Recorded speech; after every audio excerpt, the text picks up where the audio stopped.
আসসালামু আলাইকুম বন্ধুরা, শবনম রেশন ব্লগসের স্বাগত।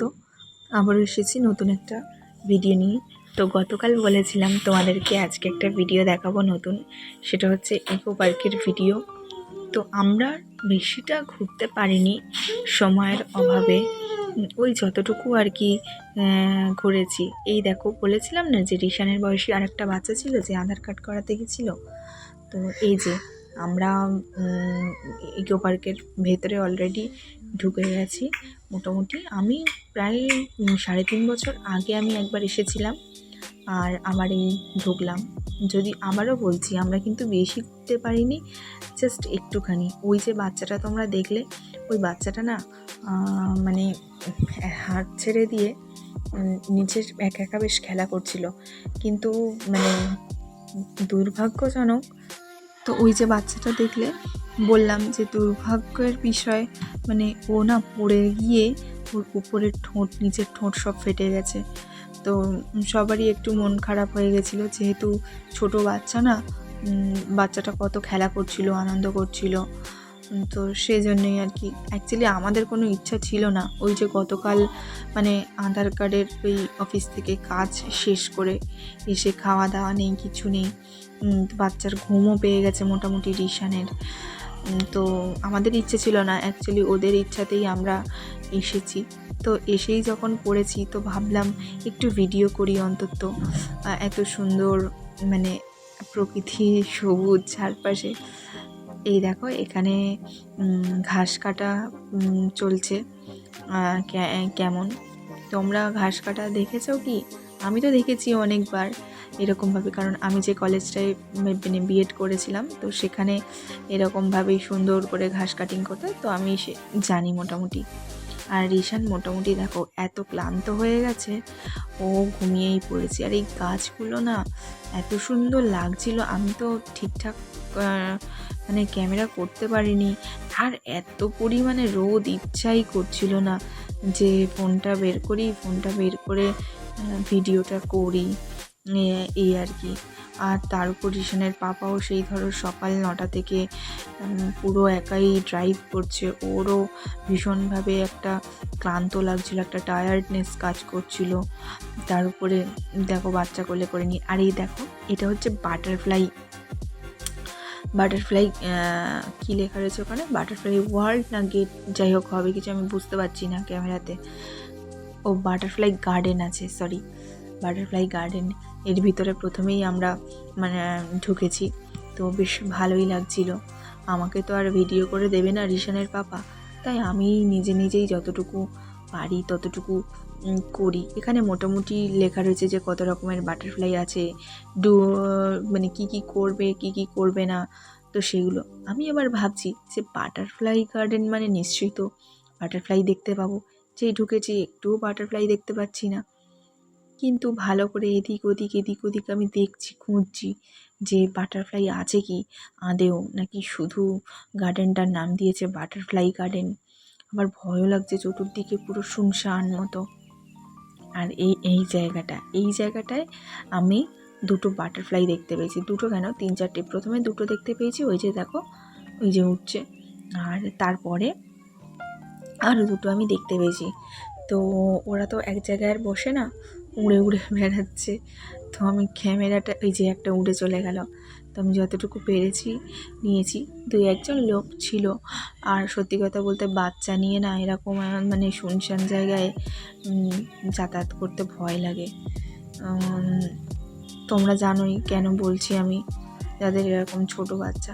জানি মানে উপরওয়ালার নাম করে যাচ্ছি, জানি মানে কিছু হবে না জানি, তবু একটা কেমন ভয় কাজ করছিল।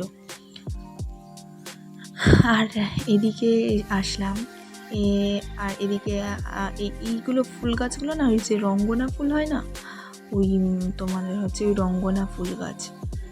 তো বেশ ভালোই লাগছিল মোটামুটি। আর এই জায়গায় না শীতকালে আসতে হয়।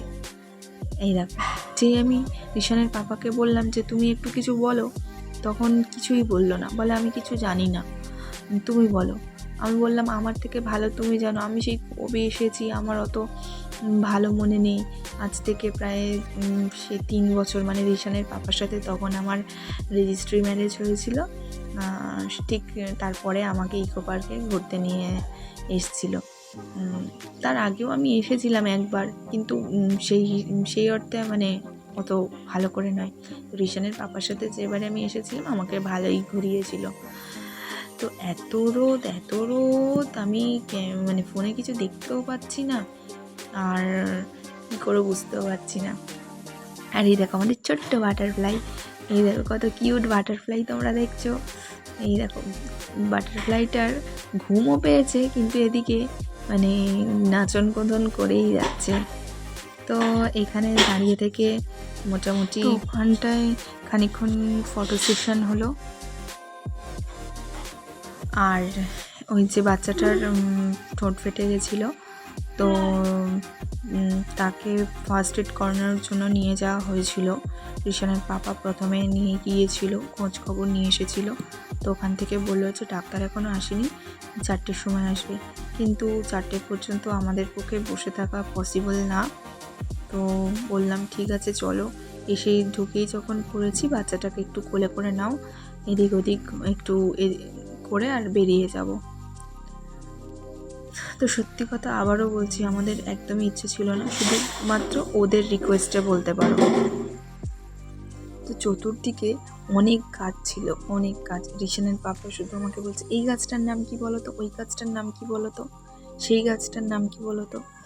তো এখানে এলাচ গাছ, দারচিনি, জলপাই, তারপরে তোমার হচ্ছে কত 12 মাসে আম, তারপরে তো বাঁশ গাছ ছিল, আর কি যেন, ও হ্যাঁ ডালিম গাছ ছিল, অনেক রকমের। যারা এসেছো তো তারা তো অবশ্যই জানো এর ভেতরে কি কি থাকে বা না থাকে, আমার থেকে বেশিই জানো হয়তো।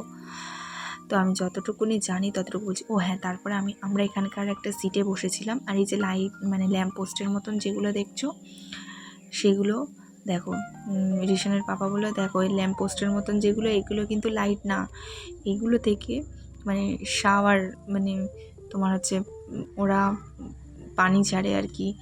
তো প্রচুর গরম হয়ে যায় তো রাস্তা, তো সেই জন্য এখান থেকে আর কি পানির ব্যবস্থা করেছে, যাতে একটু আর্টিফিশিয়াল আর কি বৃষ্টির লুক দেয়। তো সেই জন্যই আর কি দেখতে দেখো কত সুন্দর লাগছে, যেমনটা আমরা সিনেমায় দেখি বৃষ্টি হয় ঠিক তেমনটাই। ভালোই লাগছে, খুবই বৃষ্টির মতন লাগছে না, মনে হচ্ছে যেন কুয়াশা মতন লাগছে। তো আমরা মোটামুটি বেরিয়ে যাচ্ছি অলরেডি। যাওয়ার পথেই আমরা ভিডিওটা করছি যেতেই। তো এই লেকটা থেকে এত সুন্দর হাওয়া আসছিল, আর এই যে পাখাগুলো দেখতে না ভীষণ ভালো লাগছিল। রিশানের পাপা শুধু আমাকে বলছে এটার ভিডিও নাও, দেখো কত সুন্দর লাগছে, তোমার ব্লগ চ্যানেলে এগুলোই তো বলবে। তো যাই হোক, এই পর্যন্ত ছিল, আর তারপর আমরা বেরিয়ে যাব। ভিডিওটা যদি ভালো লেগে থাকে অবশ্যই লাইক কমেন্ট শেয়ার করো, সাবস্ক্রাইব করে পাশে থেকো। টাটা।